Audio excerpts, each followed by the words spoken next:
Μερικά σύντομα σχόλια θα μοιραστώ μαζί σας όσον αφορά τον τελευταίο αγώνα στο UFC στο Λευκό Οίκο. Όταν άκουσα ότι θα παλέψει ο Ήλια Τοπούρια με τον Justin Gaethje, όλοι λέγανε ότι ο Ήλια θα τον διαλύσει. Εγώ είχα τις επιφυλάξεις μου. Ο Justin Gaethje είναι αυτό που λέμε, υπάρχουν ορισμένοι αθλητές που είναι πολύ δυνατοί όταν είναι σφυριά, αλλά όταν είναι καρφιά υστερούν. Ένας από αυτούς, ας πούμε, για παράδειγμα, είναι ο Conor McGregor. Ο Conor McGregor, αν δεν μπορεί να σε νικήσει εύκολα και αναγκαστεί να κάνει πόλεμο μαζί σου, αργά ή γρήγορα φθείρει.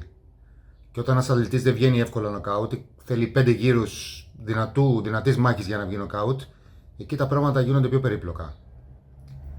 Ο Ήλια Τοπούρια λοιπόν προσπάθησε να κάνει force, με το ζόρι να του βγάλει νοκάουτ στον πρώτο γύρο, γιατί το είχε προβλέψει άλλωστε.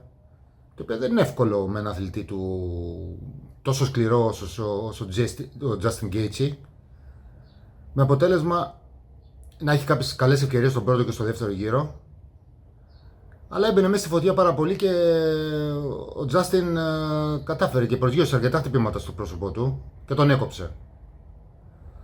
Μετά προσπάθησε να τον νικήσει στο grappling, αλλά στο grappling δεν τα κατάφερε.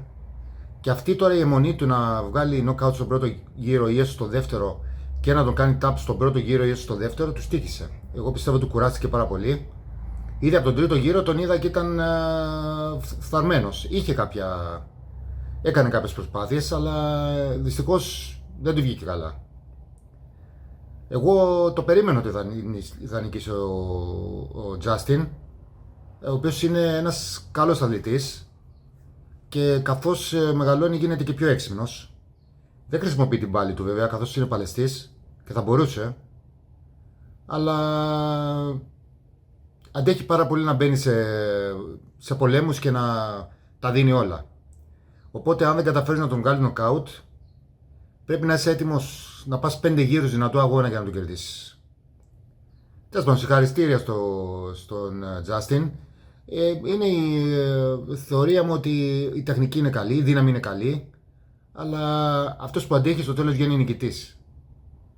Γι' αυτό πρέπει να έχεις τη δύναμη να επιβιώνεις τις αντικσότητες, να σηκώνεται και να συνεχίσεις με τον ίδιο ρυθμό και να δουλεύεις και έξυπνα. Αν βλέπεις ότι δεν λειτουργεί κάτι, κράτα το χρόνο σου, νίκησέ σου σε πόντους. Η σημασία έχει να κερδάς. Δεν έχει να τα δίνεις όλα με αποτέλεσμα να χάνεις με αυτόν τον τρόπο που έχασε ο Ήλια. Και δυστυχώς οι φίλαθλοι του UFC είναι λίγο ξεχνάνε ότι έκανε μέχρι τώρα, ξαφνικά θα τους φαίνεται ότι ήταν τυχαίο ή δεν ήταν ποτέ καλός όταν χάσεις με αυτόν τον τρόπο που έχασε. Τέλος πάντων, θα επανέλθει, είναι καλός. Μου φάνηκε λίγο μικρός όμως βέβαια σχέση με τον Justin.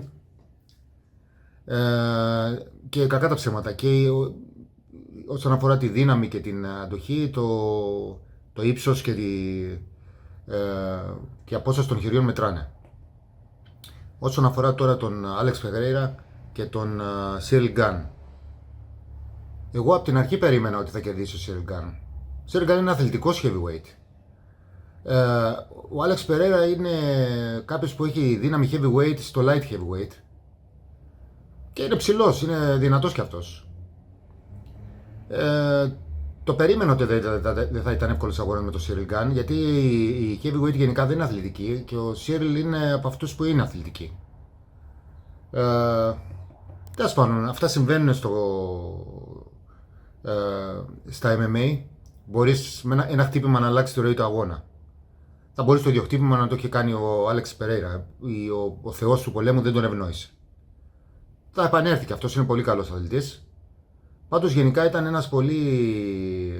και οι δύο αγώνες αυτοί ήταν πολύ διασκεδαστικοί, δηλαδή μου άρεσαν πάρα πολύ. Ήταν από τα καλά event του UFC και αποδεικνύει ότι τα μαθηματικά του MMA, όπως τα αποκαλούν στην Αμερική, δεν είναι τόσο εύκολο να τα λύσεις. Αυτά από μένα, θα τα ξαναπούμε σύντομα.